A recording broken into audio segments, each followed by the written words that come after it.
guys, I'm Ellie and welcome back to my channel. If you guys are new here, you might not know, but I'm a librarian, which means I love library hauls, and library hauls are some of my favorite hauls to watch. I love watching people use the library. The great thing about using the library is that you don't really have to spend any money.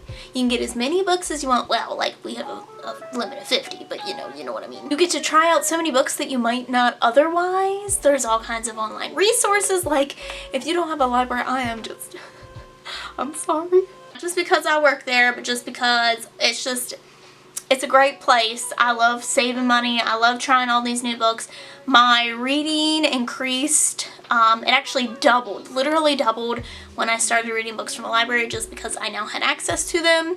I will say I read more library books than I do my own books, but you know, we'll work on that this year. So today I'm going to be doing my December library haul for you guys. However, I can't actually tell you about most of the things I checked out of the library because of a video that's going to be coming up. See, library books making videos happen that wouldn't otherwise. Let's start with After You.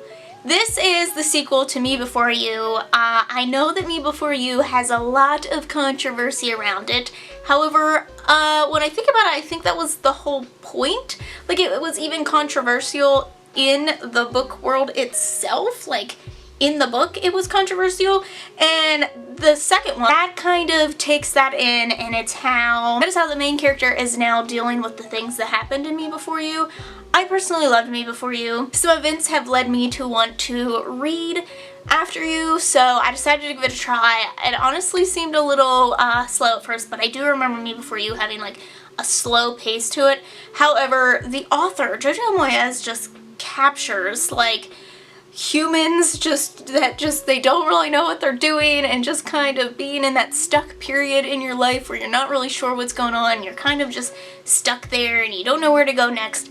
We're dealing with her as she is handling the events that had happened in the first one, as well as finding herself in this one, and I did really enjoy it. If you don't know, in Me Before You, she takes care of a quadriplegic, and there are some issues around that. I can't give too much away. If you haven't really heard or seen it by now, I don't really know how.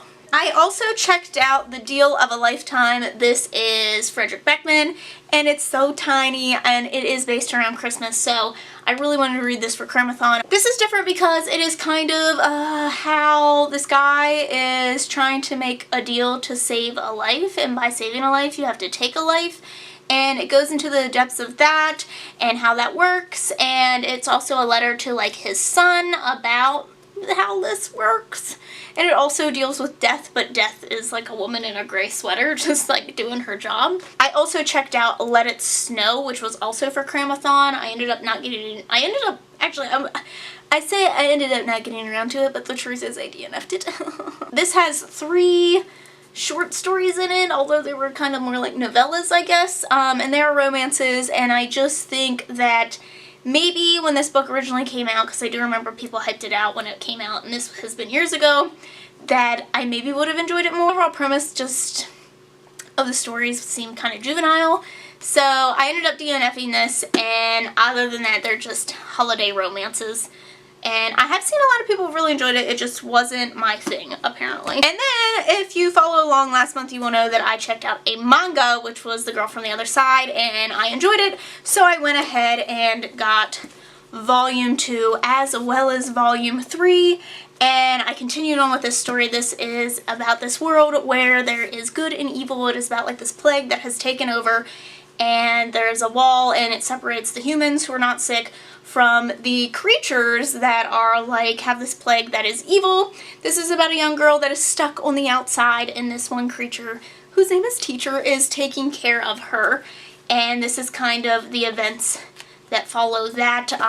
The people have realized that she is outside the wall, and they're not too sure what to do about that. I had also checked out The Afterlife of Holly Chase, and this, I believe, is a Christmas Carol retelling about like the 3 ghosts that would visit Ebenezer Scrooge, but I guess it follows Holly Chase.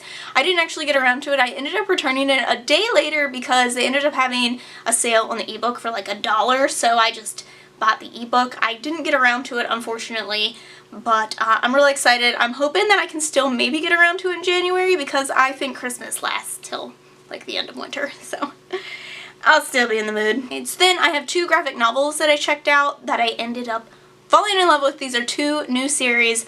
One is Norroway, Volume 1, and this is about a girl who it has been prophesized that she is going to be the bride of the Black Bull, who basically was this man who was this vicious warrior, and basically the king had a curse put upon him that he would become this bull. So this follows the events of the bull and her meeting and the adventures that they go through in order for him to become human again. I ended up becoming so entranced in this story, and I cannot wait for the second one. The other one was a new one too, and that was Skyward Volume 1. This takes place in a world where there is no gravity. Gravity has gone, and it follows this girl who her father has never stepped outside of their house since gravity has disappeared, and she is kind of like a delivery girl, and basically she comes to find out that her dad knows more about why gravity disappeared than he originally told her, and he says that he knows the cure, but there are some people that don't want that to happen. So this was fantastic, and I would highly recommend it, so definitely check that out. Another one I checked out was a collection of short stories. I tend to want to read a collection of short stories every month, but that just didn't happen in December. But this is Problems with People. I just kind of picked this up because it said short stories. I honestly don't think that there is a theme to this, except for maybe just like people living everyday lives and the struggles that they go through. Other than that, I don't know if there's a theme. I'm hoping I can still get around to it. And that just leaves 2 more things that I can talk to you guys about. And one was In the Ocean Was Our Sky. I actually had gotten an ARC of this at BookNet Fest, and I just didn't get around to it, but I saw that the finished copy had come out, and I thought that would be even better because this has like the finished illustrations in it. This is a Moby Dick retelling, and I'm very glad that it is not a doorstopper. It's a very weird sensation in my eye. But this is from the point of view of a whale who is on the hunt for Toby Wick. And this is about a story about how like myths and legends, they are what you make them, and the monsters in our head are way worse than the monsters in real life, and how they can become real. And I have seen a lot of dislike around this book, but I gotta say, I really liked it. It's a really quick read. I thought it was really entertaining. I loved the like magical elements that are added in around the whales, and they communicate with humans, and they're at war with them, and they take like one prisoner, and it's just really exciting. The very last book that I checked out, I saw this book and I knew that I just had to read it, and that is What We Talk About When We Talk About Rape.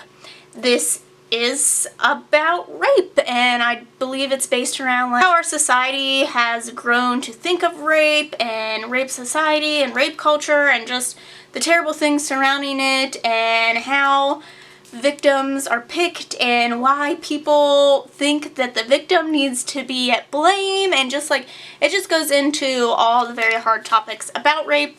And the author, I thought this beginning was really, really clever. I'll read the first page because it kind of hooked me. Rape drains the light. Like J.K. Rowling's fantastically terrifying dementors, it sucks joy. And, along with draining the light from victims' lives, it tends to drain the light from sensible conversation.